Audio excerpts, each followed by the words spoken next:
So what's up everyone, and welcome back to our channel in another tutorial. If you want to manage your hosting or domain through Cloudflare, here's how to connect them step by step.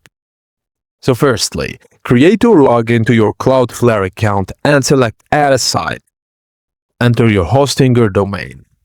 Now Cloudflare will provide two name servers. Go to hosting or domain settings and replace your current name servers with the Cloudflare name servers. Now in Cloudflare, open your domain's DNS settings and add the required CNAME records for your hosting or website. Then set the records to DNS only, and then open SSL or TLS in Cloudflare and select Full.